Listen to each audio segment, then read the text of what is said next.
केंद्रीय मंत्री कौशल किशोर को टिकट के लिए क्या रहेगी चुनौती। दूसरी बार सांसद और केंद्रीय मंत्री बने हैं कौशल किशोर। कौशल किशोर ने अपनी पत्नी को मलिहाबाद से बनाया है विधायक। कौशल किशोर के सामने पुष्पेंद्र पासी मांग रहे हैं टिकट। सिधौली विधानसभा से बसपा से चुनाव लड़ चुके हैं पुष्पेंद्र पासी। बसपा से भाजपा में आए पुष्पेंद्र पासी मोहनलालगंज से मांग रहे हैं टिकट। सपा से सीएल वर्मा और कांग्रेस से पीएल पुनिया का आ रहा है नाम। गठबंधन के बाद ही इन दोनों पर बन सकती है सहमति। लोकसभा चुनाव को लेकर सरगर्मियां तेज होने लगी हैं। खासकर अगर पार्टी की बात करें तो भारतीय जनता पार्टी 2024 को लेकर ज्यादा सक्रिय दिखने लगी है। 3 राज्यों में हुए विधानसभा चुनाव के बाद भाजपा को मिली जीत से कार्यकर्ता भी गदगद नजर आ रहे हैं। फिलहाल इन चुनाव में जीत का श्रेय प्रधानमंत्री नरेंद्र मोदी को ही जाता है। ऐसे में लोकसभा चुनाव में टिकट मांगने वालों की हर सीट पर संख्या बढ़ती नजर आ रही है। हम बात करेंगे लोकसभा मोहनलालगंज सीट की, जहां से कौशल किशोर लगातार दूसरी बार सांसद बने और पार्टी ने इन्हें शहरी विकास का केंद्रीय मंत्री भी बनाया है। इस बार सबसे प्रबल दावेदार तो कौशल किशोर ही माने जाते हैं, लेकिन टिकट मांगने वालों की संख्या 2 और दिखाई दे रही है। सांसद कौशल किशोर की अगर बात करें तो उनकी पत्नी मलिहाबाद से विधायक है और ये पार्टी में ऊंची पकड़ रखने वालों में से एक है। फिलहाल कौशल किशोर चर्चा में तो रहते हैं, चाहे वो राजनीतिक हो या पारिवारिक। केंद्रीय मंत्री कौशल किशोर हमेशा सुर्खियों में रहते हैं।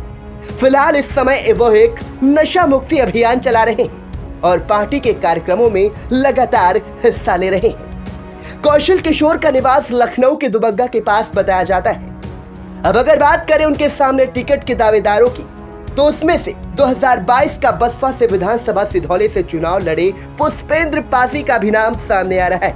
पुष्पेंद्र पासी अपनी होर्डिंग लगाकर पूरे मोहनलालगंज लोकसभा क्षेत्र को पाट दिया है।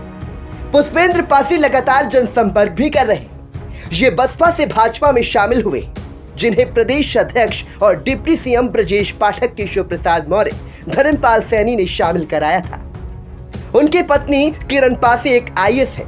ये लखनऊ के भटगांव सरोजनी नगर में रहने वाले हैं। लगातार लोगों से मिलना जुलना, सरकार की नीतियों को गिनाने का कार्य कर रहे हैं। भाजपा से ही सीमा सिंह रावत भी पोस्टर से अपना प्रचार प्रसार करती नजर आ रही हैं। फिलहाल ये तो आने वाला समय ही बताएगा कि इस बार भाजपा मोहनलालगंज से किसे अपना प्रत्याशी बनाती है। लोग चर्चा ये भी कर रहे हैं कि 3 राज्यों में जिन्हें भाजपा ने मुख्यमंत्री बना दिया, शायद टिकट भी लोकसभा के भाजपा किसी कार्यकर्ता को दे सकती है। ऐसी सोच रखकर कार्यकर्ता भी अस्वस्थ है और वो पार्टी के लिए कार्य कर रहे हैं। अब बात कर लेते हैं समाजवादी पार्टी की। फिलहाल ये तो गठबंधन के बाद ही पता चलेगा कि कौन प्रत्याशी इस बार बनता है, लेकिन क्षेत्र में चर्चा सीएल वर्मा की है।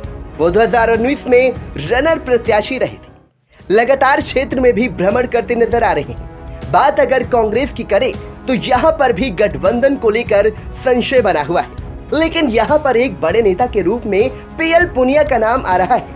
उन्हें भी पार्टी मोहनलालगंज सीट से लड़ा सकती है। गठबंधन होने तक अभी कुछ नहीं कहा जा सकता। बसपा की अगर बात करें तो अभी तक किसी भी प्रत्याशी की कोई चर्चा नहीं और न ही कोई क्षेत्र में होल्डिंग दिख रही है।